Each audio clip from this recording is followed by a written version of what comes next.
Entonces sí, era como mostrar un poquito la ubicación, ¿no? ¿Dónde estábamos nosotros? ¿Cuál es el papel? Finalmente el modelo, digamos, nos aboca más como tutores que como docentes, ¿no? Ese docente profesor tradicional. Entonces somos más tutores, era lo que decíamos ayer. Entonces, pues digamos que como que vale la pena hacer una mención general de esas variables críticas de formación en red, que a veces son tan complicadas de asimilar, ¿cierto? Entonces, lo primero que hay que decir es que, pues, en este nivel de formación, el aprendizaje es invertido y es menester o se requiere previamente contar de unos contenidos, ¿cierto? Entonces, por eso, digamos, la preocupación de la facultad durante bastante tiempo de tener, digamos, un banco de recursos educativos digitales o un banco de objetos virtuales de aprendizaje que claramente tienen muchas dificultades. Hay unos que están pues al día, están actualizados, otros no tanto, otros, digamos, no tienen la usabilidad, pero pues digamos que la intención siempre es que el estudiante pueda tener esa información en su aula virtual, ¿cierto? Que tenga esa información previamente para que él de manera autónoma la pueda revisar y posteriormente, pues digamos, de alguna manera en los encuentros sincrónicos, en las tutorías, pues los docentes puedan validar esa información, ¿cierto? Puedan aclarar cosas de esa información. Entonces, fundamental tener contenidos. Y claramente, pues no solo los que ofrece la facultad a través de esta unidad que llamamos CITED, que es el Centro de Innovación y Transformación Educativa Digital, sino también la oferta de contenidos que el profesor pueda, digamos, desarrollar, que complementen, digamos, la labor tutorial. Finalmente, pues decíamos ayer que en el nuevo paradigma de la educación, de acuerdo con uno de los autores, pues el papel del profesor es el de un diseñador de actividades. Entonces, claro, hay que diseñar actividades o hay que eventualmente diseñar contenidos y es fundamental. El rol del profesor aquí es diferente, ¿no? El rol del profesor es el de un facilitador, el de un acompañante, el de un asesor, ¿cierto? Porque digamos que el modelo lo exige así, o por lo menos el modelo eh, hace que el estudiante, ¿cierto?, tenga un rol diferente. Aquí, digamos que en buena medida el proceso de aprendizaje recae sobre el estudiante, porque se supone que para eso se le disponen pues, los materiales de estudio y el estudiante de manera autónoma, independiente, responsable, pues hace una revisión juiciosa y detenida de esa información que se le pone en el ambiente virtual, ¿cierto? Entonces es fundamental el papel del estudiante, o sea, el estudiante es autónomo. Entonces, eso es lo que podríamos afirmar. Aquí el aprendizaje es un aprendizaje autónomo y el estudiante, pues de alguna manera, es el epicentro del proceso formativo. Sobre él recae, digamos, toda la responsabilidad del proceso de formación. Claramente las actividades, ¿cierto? Lo que son actividades y lo que son las estrategias didácticas, que van de la mano, estas dos, actividades y estrategias didácticas, pues deben estar pensadas también pensando en ese estudiante a distancia, ¿cierto? En algunos casos podremos tener actividades cerradas y pues hay muchas herramientas que nos ofrecen, digamos, de alguna manera alguna ludificación. Entonces allí caen en esa categoría todo ese tipo de ejercicios de emparejamiento, de ordenamiento, de clasificación, de arrastre y suelte, ¿cierto? Esos ejercicios interactivos que de alguna manera pues pueden, digamos, apoyar el proceso de formación y que de alguna manera necesitan de una retroalimentación automática inmediata. Entonces, es todo ese tipo de estrategias didácticas gamificadas o que aquí en algún momento llamamos actividades de autoaprendizaje, ¿sí? Esas actividades de repaso que ustedes pueden poner en sus aulas, eh, digamos, como evaluación formativa o en algunos casos como evaluación, digamos, ya formalmente, propiamente dicha, ¿cierto? Entonces, las actividades, por una parte, si son cerradas, deben tener esa condición, tener una retroalimentación inmediata. Pero si son abiertas, entonces deben atender ese tipo de estrategias que veíamos ayer, esos aprendizajes tipo caso, tipo proyecto, tipo problema, que en esencia ayudan a complementar o le dan, digamos, algún tipo de contexto al proceso de formación. Entonces, cada vez más aquí la promoción que hacemos entre los profesores es la de apartarnos un poco del parcial, ¿sí? Del cuestionario, de esa evaluación formal tradicional, eh, que en muy buena medida a veces lo que hace es evaluar memoria, pero no evalúa el desarrollo de competencias o no evalúa los resultados de aprendizaje, ¿cierto? Entonces, hay que pensarse un poco más las estrategias didácticas. Nosotros siempre hemos afirmado que en educación a distancia y virtual, pues es más difícil, digamos, el poder pensar en la improvisación. De pronto en presencialidad sí, uno en presencialidad dice, bueno, hoy voy a hacer tal cosa, o de pronto me quedé sin tema y entonces voy a inventarme aquí esta actividad y este ejercicio. Pero en educación a distancia, pues siempre hay que tener como una planificación y casi que las actividades deben tener ese contexto, digamos, como esa característica de poder utilizar estrategias activas, así les llamamos, didácticas de pedagogía activa. Entonces, hay que pensarse muy bien los casos, pensarse muy bien los problemas, los proyectos, etcétera. Y por supuesto, la evaluación, ¿cierto? La evaluación hay que entonces pensarla de otra manera. Quizás si estamos hablando de actividades entregables a través del recurso tarea, pues la recomendación que hacemos siempre acá es que se desarrollen o se diseñen las rúbricas de evaluación. En el micrositio que mostrábamos ayer hay varias sesiones donde se ilustra ese proceso, ¿cierto? Si alguno de ustedes de pronto tiene dificultades, no sabe cómo hacer la rúbrica, pues nos buscan y, digamos, les brindamos el apoyo para ese proceso. Y digamos que en buena medida la invitación que hacemos desde este espacio es a que pregunten, a que efectivamente aquí hay un equipo de personas, colaboradores que están prestos a apoyar la gestión docente, los administradores de aula, otros profesionales del equipo de CITED, quien les habla en calidad de profesional de apoyo tecnopedagógico, pues estamos con toda la mejor disposición de apoyarles y decirles cómo crear o cómo resolver, digamos, ciertas cosas. Entonces, en el caso de las tareas, de las actividades tipo tarea, pues siempre vamos a preferir que el profesor incluya las rúbricas antes que la modalidad de calificación simple directa. ¿Sí? Porque la calificación simple directa es la aplicación clásica de un número que a veces es muy frío, que es muy crudo y que de pronto no da cuenta de, digamos, los niveles y de los aspectos que se están evaluando, ¿cierto? La rúbrica ayuda precisamente a disminuir un poco esa subjetividad que tiene a veces la calificación. Recordemos que a veces la calificación depende un poco del estado de ánimo del profesor, depende de la hora del día, depende del cansancio que tenga el profe, entonces a veces se incurre en subjetividad. Entonces se acercan los estudiantes a preguntar, bueno, ¿por qué él tiene una nota más alta que la mía si hicimos exactamente lo mismo?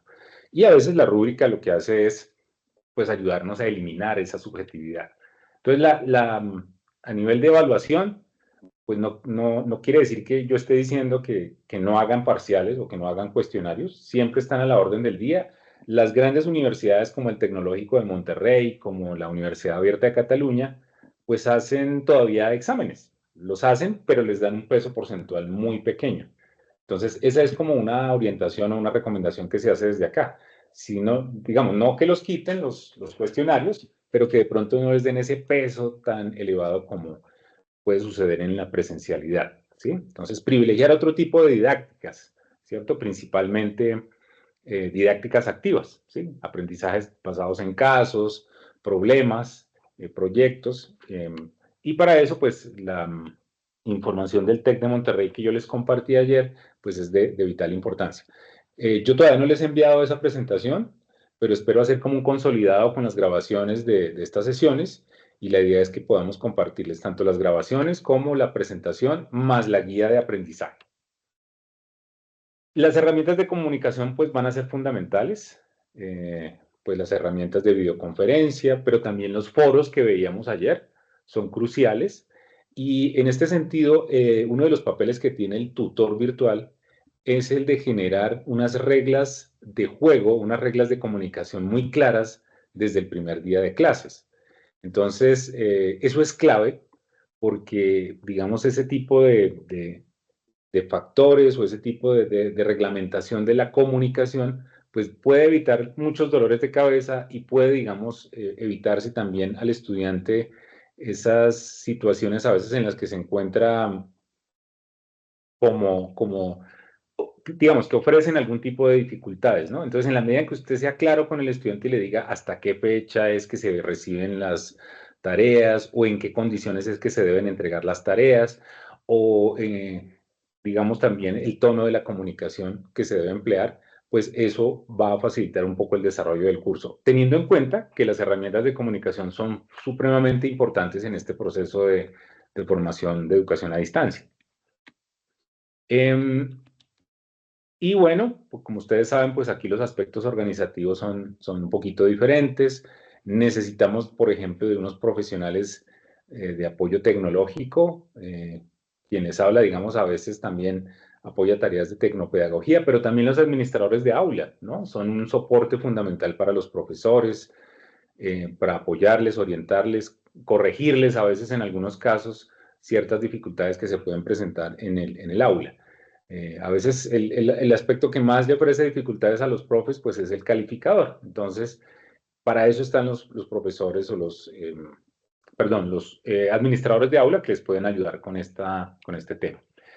Y finalmente, digamos, dentro de esas variables críticas de formación en red, pues habría que decir que pues al estudiante hay que sacarlo también del ambiente virtual, del aula de clase, y procurar que haga parte de lo que se llaman redes de conocimiento y comunidades de aprendizaje, ¿sí? Es decir, fuera de la universidad, fuera del entorno, es posible encontrar este tipo de nichos o este tipo de comunidades que pueden facilitar el proceso.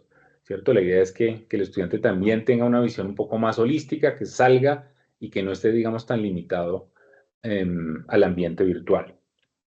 Entonces, esos son como los elementos cruciales que hay que tener en cuenta en este proceso de formación en red. Es importantísimo, digamos, cambiar un poco el chip, cambiar un poco el paradigma de lo que posiblemente ha ocurrido en la presencialidad, ¿cierto? La virtualidad es una historia completamente diferente y hay que ir, digamos que, adaptándose poco a poco. Yo sé que esto no es tan sencillo, pero paulatinamente vamos a poder tener este tipo de aproximación a la modalidad, ¿cierto?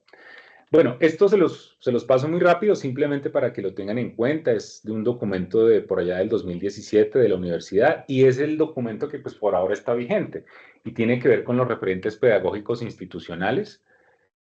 Pues básicamente los 3, 4 primeros tienen que ver con el enfoque constructivista. Mire, aquí dice aprender construyendo o aprender haciendo.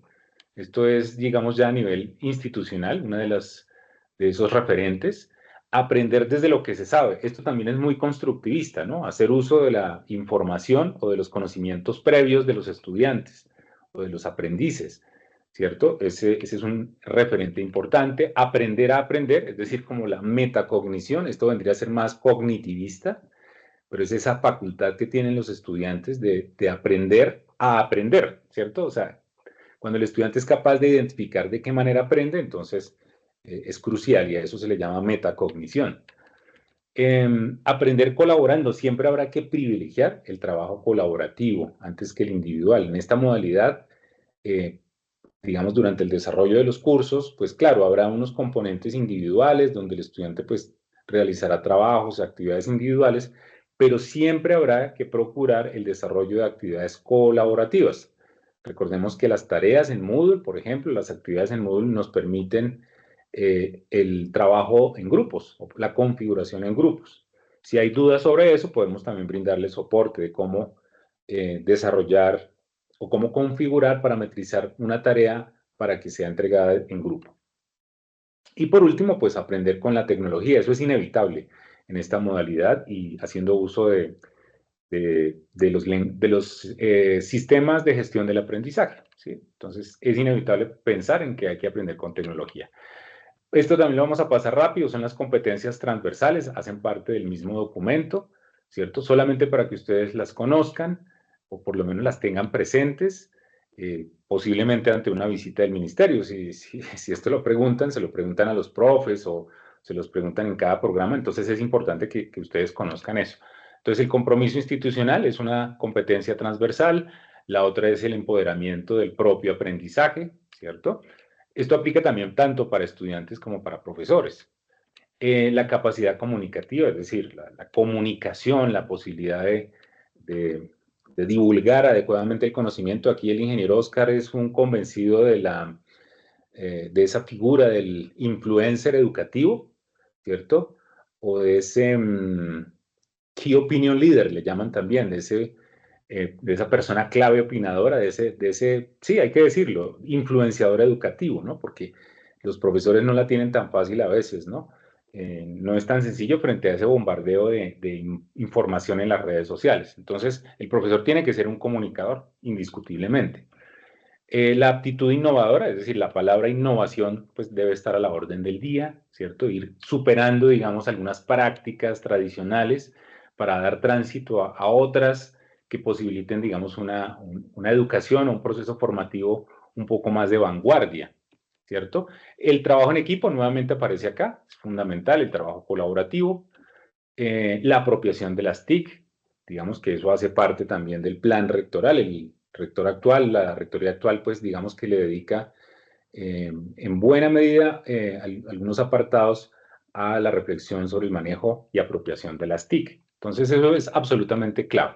Las competencias transversales de la universidad. Esto es, digamos, a nivel institucional. Y se las presento para que pues las tengan ahí a la manito. Yo estas presentaciones, la de ayer y la de hoy, se las voy a compartir para que ustedes las tengan a la mano y en algún momento que lo requieran, pues las utilicen. ¿Sí? Esto no es información privilegiada o discreta, no. Esta es una información para que todo el mundo la maneje. Y muy rápidamente, pues ver el modelo pedagógico. Ayer decíamos que este modelo pedagógico, pues en esencia, podría cambiar, porque pues vienen ciertos cambios, hay ciertos planeamientos que se están haciendo desde la decanatura, que se están haciendo aquí desde el CITED, y pues podría cambiar. Pero mientras eso sucede, les cuento lo que hay, o por lo menos la visión que tenía la facultad desde el 2014 respecto de los lineamientos pedagógicos. Entonces, básicamente hay dos enfoques pedagógicos, el constructivismo y el cognitivismo, y hay dos teorías que la transversan, que es la teoría de Gestalt y la teoría conectivista. Veamos muy rápidamente qué es eso, ¿sí? Muy rápido. Esto, digamos, a veces tiene más importancia es en las visitas de pares, sobre todo a veces los profes no están muy empoderados del modelo, no lo conocen, y entonces les hacen preguntas y pues de pronto eh, las respuestas no son las más efectivas. Bueno, ya habíamos mencionado algo de constructivismo, ¿cierto? El constructivismo, pues, es un modelo pensado para el aprendiz en el que él es el sujeto activo, es el epicentro del proceso de formación. Entonces, el aprendizaje está centrado en ese estudiante, en ese aprendiz. Y algo muy particular es que se acude a las experiencias y conocimientos previos, al propio ritmo de aprendizaje, ¿cierto? Y la idea es que el estudiante aprenda haciendo, resolviendo problemas prácticos. Y como ya lo habíamos dicho, en este modelo constructivista, pues el profesor, el maestro, es más un motivador, un facilitador, una persona que proporciona recursos. A mí me gusta utilizar la frase, es un curador, ¿sí? Entonces es una persona que filtra, que decanta artículos, que decanta textos que pueden llegar a ser de utilidad para el estudiante. Y pues el profesor tiene con su sapiencia, con su experiencia, la posibilidad de compartir experiencias y conocimientos y brindar, digamos, todo el asesoramiento que requiera el estudiante, pensando un poco en que va a trabajar a nivel de proyectos, a nivel de casos. Eh, este modelo pues se ajusta mucho a eso, a ese tipo de didácticas activas, el constructivismo. El cognitivismo, digamos, es un enfoque pedagógico que se preocupa por los procesos mentales que ocurren en el momento en que se elaboran las estructuras cognitivas. O sea, de qué manera aprende la gente o de qué manera aprenden los estudiantes, ¿cierto? Entonces, en el cognitivismo son importantes los procesos que aparecen allí relacionados, la atención, la percepción, la memoria, la motivación, el pensamiento complejo, el pensamiento crítico, por ejemplo, ¿cierto? La toma de decisiones, la abstracción. Y en este sentido hay un teórico que es Piaget. Piaget dice que un poco la formación de esas estructuras cognitivas se parece un poco a un organigrama, ¿no? Como cuando uno hace un organigrama o como cuando uno hace un mapa mental o esquema de representación gráfico. Entonces, en buena medida, nuestros materiales de estudio están pensados para, digamos, ayudar a esos procesos. Y por eso se acude mucho, pensando en Piaget, a la organización de elementos, a la organización de ciertos elementos gráficos en infogramas, en esquemas de representación gráfico, en interactividades, ¿cierto? Es decir, que en la medida en que usted pueda trasladarle la información a sus estudiantes a través de un esquema de estos, pues está, digamos, de alguna manera promoviendo el enfoque cognitivista, ¿cierto? O está apoyando o está, digamos, ayudando a que el estudiante pueda mejorar en esos procesos que allí se están relacionando, ¿sí? Atención, percepción, memoria, aprendizaje. Entonces, ustedes van a encontrar materiales de estudio pensados para esos procesos de esa manera, a través de esquemas, a través de infogramas, a través de interactividades, organizadores gráficos principalmente, como nos lo refiere Piaget en la teoría. ¿Sí? Entonces, esos son los dos enfoques pedagógicos, constructivismo, cognitivismo, y a nivel de la teoría de Gestalt, esta es una teoría de unos psicólogos alemanes de por allá de comienzos del siglo XX, y básicamente los tipos lo que dicen es que, bueno, la percepción o la manera en que se le disponga la información al estudiante para su proceso de formación, pues va a ser determinante. Entonces, a esta teoría también se le conoce con el nombre de forma o representación. Y sí, básicamente dice que la percepción es crucial, es clave, y acude a unos principios. Entonces, el principio de contraste, de sencillez, de proximidad, de similaridad, de simetría y cierre. Nosotros en lo particular, para la propuesta de modelo de aula, acudimos, por ejemplo, al principio de sencillez, al principio de similaridad y al principio de simetría. Ayer mencionábamos que hay un protocolo de aula y que hay unas ciertas características. Nosotros procuramos o queremos que nuestras aulas entre sí sean lo más parecidas posibles. Entonces, esto digamos que atiende al principio de proximidad.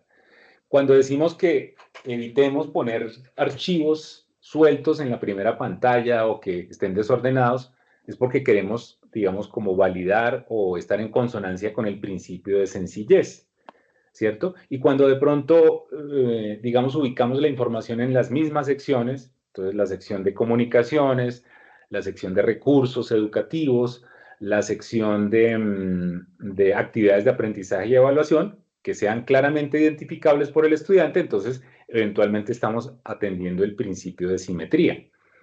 De pronto en otra sesión, más luego, en sesiones posteriores, podemos estar ahondando un poco sobre esta teoría de Gestalt que acude a la manera en que se le presenta la información al estudiante. Es decir, la percepción y la organización de la información es crucial para el proceso de aprendizaje.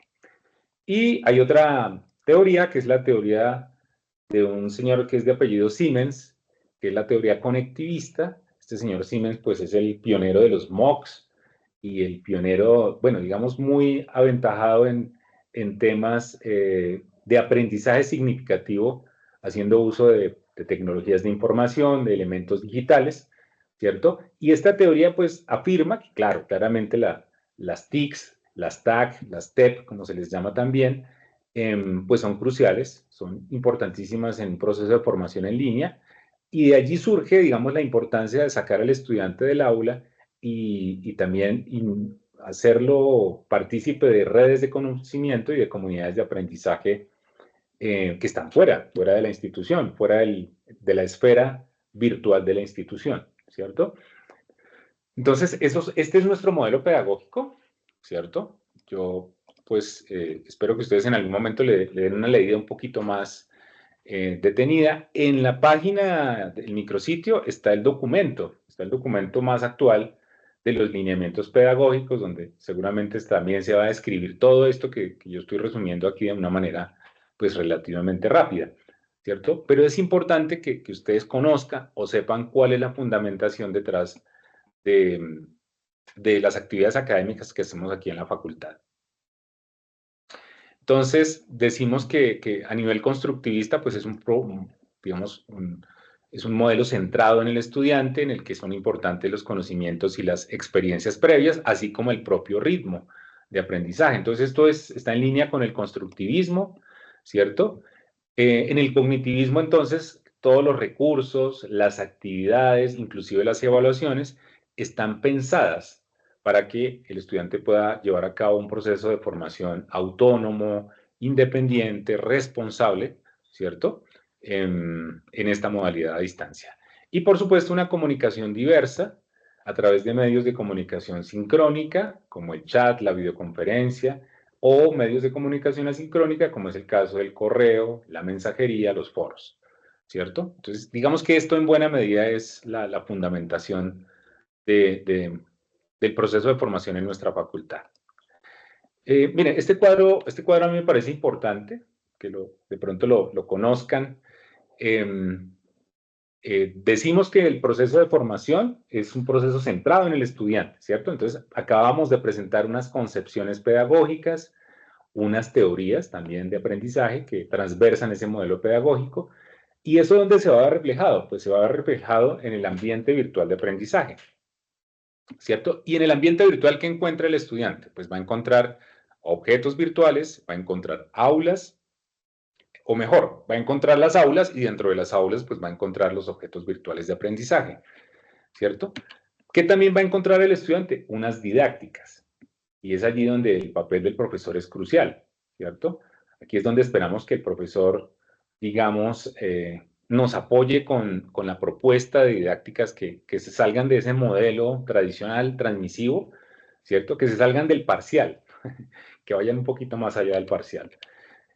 Que la evaluación no sea únicamente del profesor hacia los estudiantes, o sea, heteroevaluación, sino que también se pueda promover la coevaluación, es decir, la evaluación entre pares, o sea, entre propios estudiantes, y la autoevaluación.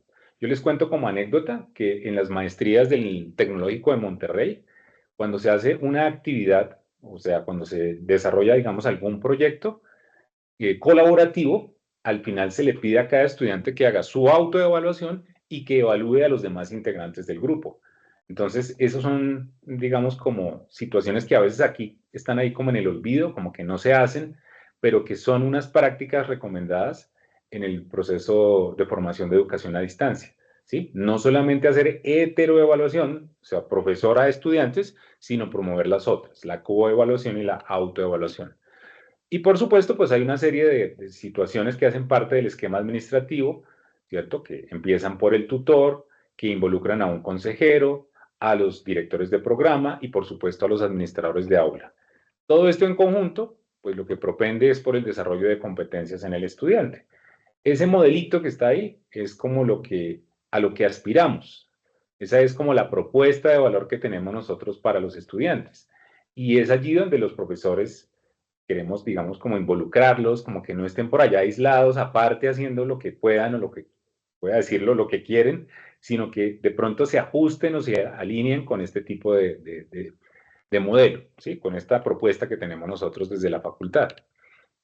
¿Ah? Repito, esto se los voy a compartir. Entonces, un modelo pedagógico centrado en el estudiante, ¿sí? Entonces, de esa dualidad o de esa dupla que a veces llamamos proceso de enseñanza-aprendizaje, aquí el proceso está centrado en el aprendizaje, no en el profesor, sino en el estudiante, en lo que él hace por su cuenta propia. En la facilitación de desempeños efectivos a través de didácticas de pedagogía activa, como las que veíamos ayer del TEC de Monterrey. Promover el aprendizaje autónomo, ¿cierto? Crucial. Y, por supuesto, el desarrollo de experiencias significativas. Ahorita más adelante hablamos de eso, si el tiempo nos lo permite, que ya se nos está acabando el tiempo. Miren, el rol del profesor, ¿sí? El rol del profesor es el de un motivador, ¿cierto?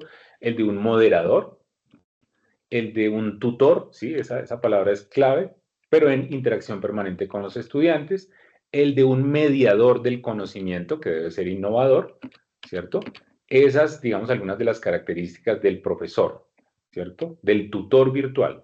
Y por el lado del estudiante, pues debe ser un individuo inquieto que profundiza la información con herramientas digitales, debe ser autorregulado, debe tener una motivación intrínseca, así se le llama, por el aprendizaje, y esto pues se hace cuando se le ponen de presente actividades de aprendizaje significativo, ¿no?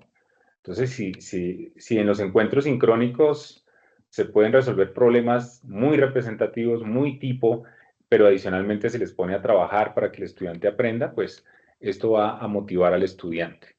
El estudiante también, pues, digamos, debería desarrollar habilidades para la inmersión en redes sociales y en comunidades académicas, y en general, dentro de esa mirada constructivista, pues él es el constructor o el artífice del desarrollo de su propio conocimiento, ¿cierto? Entonces, esas más o menos son el papel que juegan el docente y el estudiante.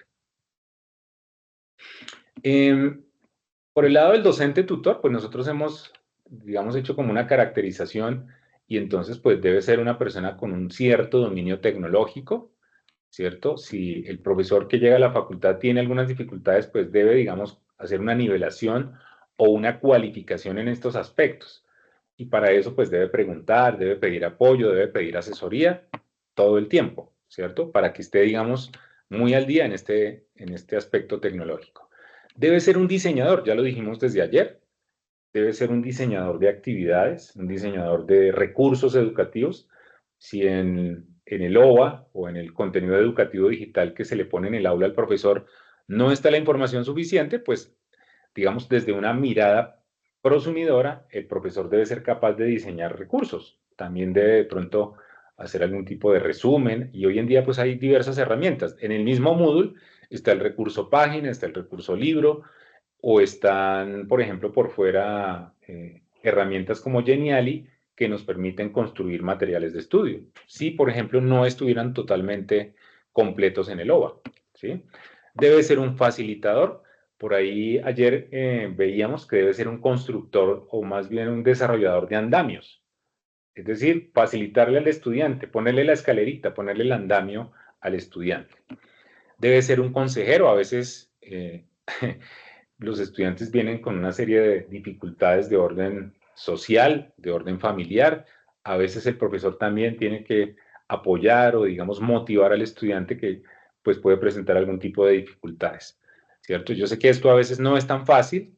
Uno puede, digamos, también incurrir de pronto en situaciones que no son deseables, ¿cierto? Pero en general debe tener una actitud hacia la motivación del estudiante, ¿sí? Debe ser una persona que impulse, que motive, que jalone al estudiante, que se preocupe por qué no están ingresando los estudiantes a las sesiones de videoconferencia, por qué no han ingresado todavía a las actividades, qué tiempo, digamos, han dedicado los estudiantes a la revisión de sus materiales de estudio, ¿cierto? Entonces, ese es un papel del docente tutor. Debe ser un asesor, sobre todo en esos aprendizajes o en esas didácticas activas, ¿cierto? En un proyecto, el profesor tiene más esa figura, ¿no? Más que decirles cómo hacer, es orientar el desarrollo del proyecto. Y por supuesto, pues una tarea que es crucial, que es la de investigar, ¿no? No se puede apartar el profesor virtual de la investigación en estas didácticas o en su disciplina, ¿cierto? Entonces hay que seguir investigando, hay que promover y también la investigación formativa en los estudiantes.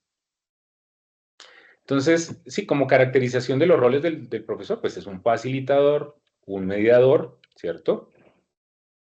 Un acompañante, un motivador, un orientador, y esta que es supremamente importante, un mediador de la comunicación. Insistir en que el profesor desde el primer día o desde el inicio del curso debe establecer unas reglas de juego absolutamente claras en materia de comunicación.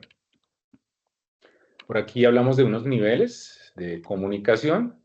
Entonces, el primer nivel es la interacción que tiene el estudiante con el material de estudio.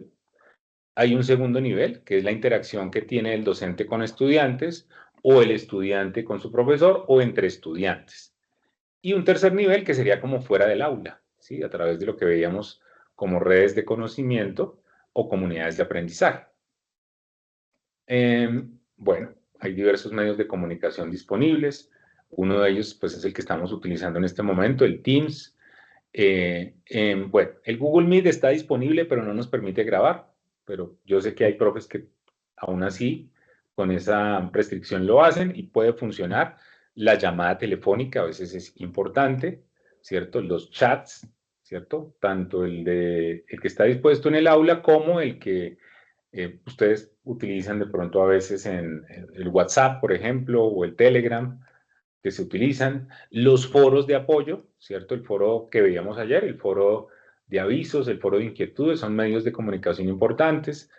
Bueno, aquí ponemos el Skype porque sabemos de algunos que utilizan esta herramienta y por supuesto el correo electrónico institucional. Esos elementos de comunicación claves dentro, o sea, que están disponibles para la actividad educativa.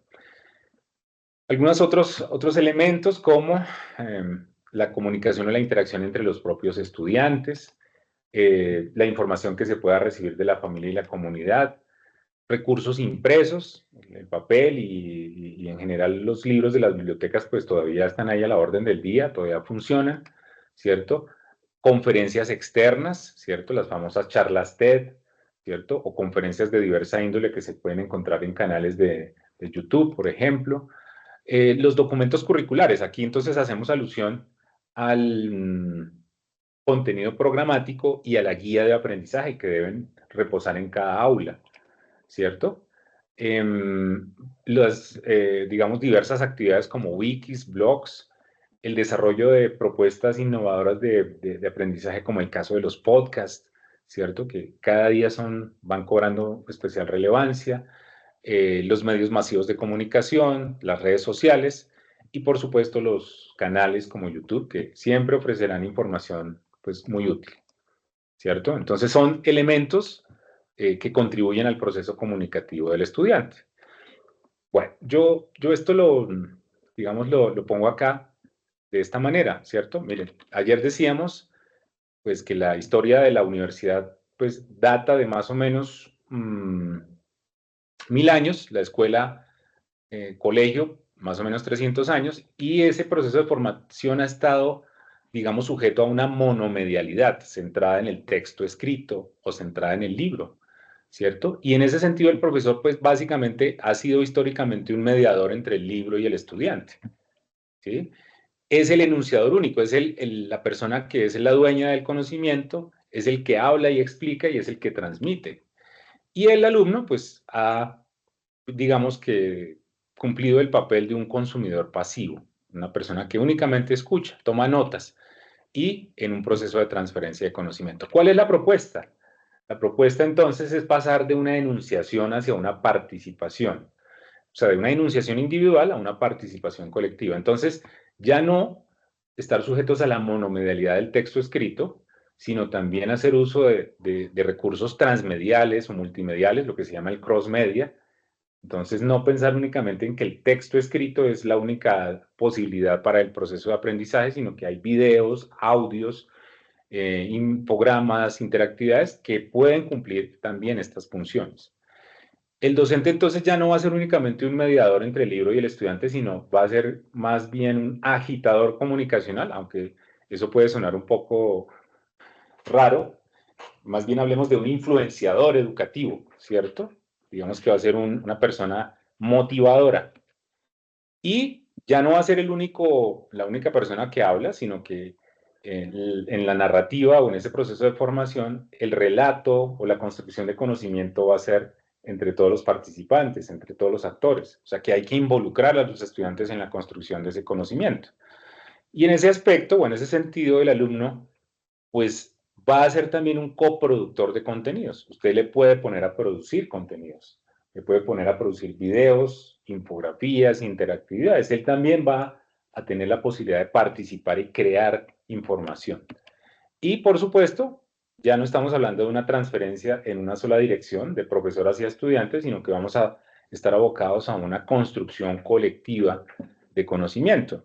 Esta propuesta, digamos, es una propuesta de un teórico pues, muy famoso que es Carlos Scolari, sobre las reflexiones de otro filósofo latinoamericano que es Alejandro Piscitelli, un argentino, y pues Scolari, digamos, hace esa propuesta, ¿sí? Hace una propuesta pensando un poco, alineando la educación con las tendencias en comunicación, con eso que ahora se llama la convergencia de medios. Profes, el tiempo se nos acabó,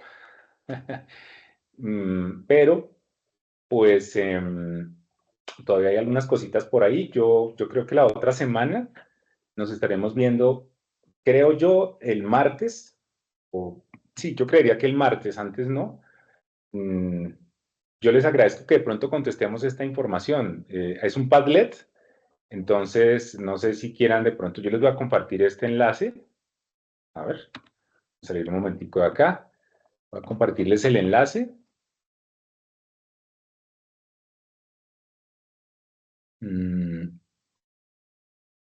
Aquí estamos. Sí, para que de pronto respondamos esas preguntas.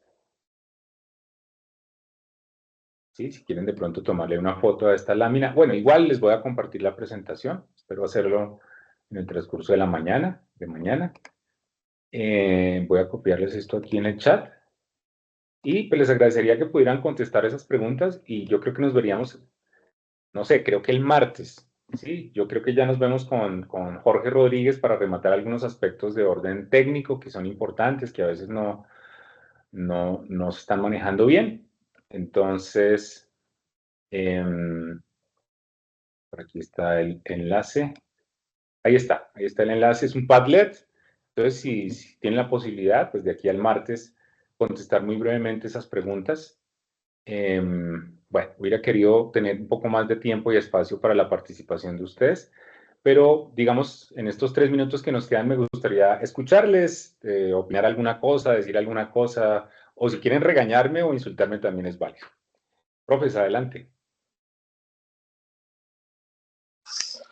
Profesor, buenas tardes. No, agradecerle mucho por todo el material. Pues como yo le comentaba ayer, personalmente, pues yo no estoy muy familiarizado con todo este tema de la modalidad, pero yo creo que con todo lo que usted ha hablado y con todo el material que nos ha compartido, creo que en las diapositivas pues está muy bien ilustrado el objetivo como tal, ¿no? El objetivo que tiene como la facultad. Entonces, pues, de mi parte, un agradecimiento solamente. Profe, y en su caso que digamos está hasta ahora llegando y que está, digamos, aproximando, pregunte todo lo que quiera y no le dé pena, o sea, no le dé vergüenza. Pues yo sé que uno a veces llega a algún lado y uno está, pues, digamos, como un poco reprimido a preguntar qué dirán que no sé. No, siéntase con toda la libertad, que aquí tenemos un equipo de profesionales que está a su servicio. Y en la medida que podamos apoyarlo, orientarle, ayudarle con toda la información, pues va a ser, digamos que en beneficio de su buena práctica docente. Y para eso estamos nosotros acá. Así que cuente con nosotros y pues adelante. Todas las dudas y todas las inquietudes que puedan surgir estamos nosotros a la orden para ayudarles y responderles. Perfecto, profesor, muchas gracias. Entonces aprovecho y tengo una pregunta porque pues ya consigo entrar al correo y también a Sí, la otra plataforma, pero sí, no consigo ingresar a las aulas virtuales. ok. Eh, entonces, aquí, ¿con quién sería el contacto ¿Usted está acá en el para...? campus, profe? Sí, sí, sí, sí. Uh-huh. Bueno, en este momento Uh-huh. en este momento debe estar César Cruz, aquí en el tercer César piso en la Cruz. oficina de desarrollo multimedial. Si quiere, venga y yo, digamos, es una oficina de vidrio que hay, Uh-huh. digamos, aquí en el piso 3 detrás de los ascensores. Y si yo no estoy aquí a la mano, preséntese, Sí, ingresa, corre las puerticas y que yo voy a estar aquí ahorita para otra reunión, pero la idea es que él nos pueda brindar el apoyo. Entonces, si quiere, entra ahí, perfecto. pregunta por César Cruz, él con toda seguridad le va a apoyar y le va a responder esa pregunta inicialmente. Y ya, Perfecto. digamos, a partir de mañana en la mañana yo dispongo de tiempo. Si usted tiene alguna duda sobre aulas, sobre lo que necesite, con el mayor gusto. Estamos ahí Muchas prestos para gracias. apoyarle. Digamos que ya en la mañana yo tengo toda la disponibilidad para orientarle. Bueno, no sé quién más está ahí conectado, quiénes aún están conectados. Profe Alexis. Profe Alexis, adelante. ¿Algún comentario pequeñito antes de irnos? No, no, yo había tenido alguna experiencia en la pandemia, pero no era este enfoque, sino que era como dar clase en el aula, pero a distancia.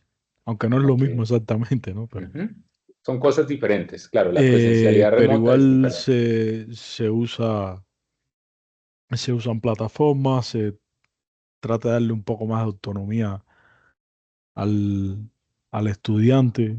Eh, en este caso creo que hay que incorporar muchas más cosas de forma que el estudiante sea autónomo e independiente. Así es, esas dos palabras son claves, autónomo e independiente. Profe Lorena, ¿Cómo están? ¿Cómo van? Bien, gracias.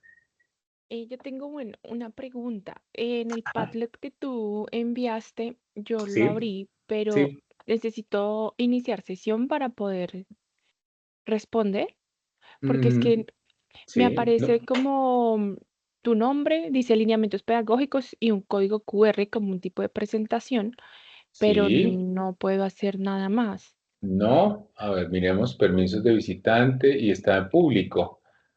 No sé si Bueno, tengo que iniciar sesión o registrarme, mejor dicho, en Padlet. bueno, en esencia no Se ve como deberías. te compartí ahí en el chat, Sí, a mí me Edgar. aparece igual esa imagen. Y si yo le doy play, pues me aparece, es como Y el en el nombre más. signo, y en el signo más no pueden ahí, no pueden agregar un texto o no pueden agregar información. Sí, nos dice que podemos como agregar archivos o texto, pero ¿qué agregamos? O sea, esas tres preguntas que tú nos pusiste, pensé que Correcto, iba, básicamente responder esas tres preguntas. ya está bien. Entonces sería, voy a tomarle una fotico a las preguntas, si Digamos puedes que devolverte. en esencia esto es un pretexto para mostrarles que hay una serie de herramientas tecnológicas Ujú, diferentes al aula que pueden ustedes usar con sus estudiantes en sus diferentes sesiones de tutoría. Entonces, esta en realidad fue un pretexto, así como está el Mentimeter, está Genial y está Canva. Hay muchísimas herramientas y en realidad esto es más un pretexto para que ustedes sepan que hay pues ya, otras herramientas. Pues yo creo que pues dejamos así, está bien. dejamos esta sesión y nos vemos el martes, si les parece, si están de acuerdo. Yo les envío Listo. la invitación y les recuerdo para que no se les olvide. Vale, muchas Estás gracias, con... Edgar.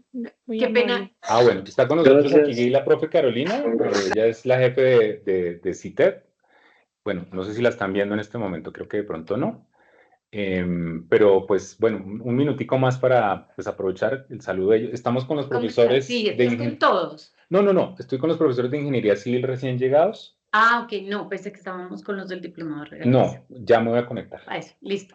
No, profe, es un gusto saludarlos, bienvenidos y que ojalá aprovechen al máximo esta capacitación para que el desarrollo del contenido sea lo más novedoso posible. Qué pena con ustedes, pensé que estábamos en otra reunión, No, mil disculpas. tranquila, tranquila. ¿Listo? No, pues feliz resto de tarde, no los demoramos más, muchos éxitos y estamos pues atentos. Les Listo, envío feliz la tarde. invitación para el Gracias. martes. Vale, muchas gracias. Que estén Bueno, bien a chao, Muchas chao. todos. gracias, Chao. Edgar. Chao. Listo, ya nos Es que conectamos. pensé que habías entrado con los de regaliz. No, ya voy. Te mandamos un nuevo fondo para que lo cambies en tu presentación. ¿Listo? Es el mismo, pero lo pusimos CITED. A ver, ya. Yo estoy haciendo Espérate que campaña. me perdí. Cerrar ya. Porque es que dice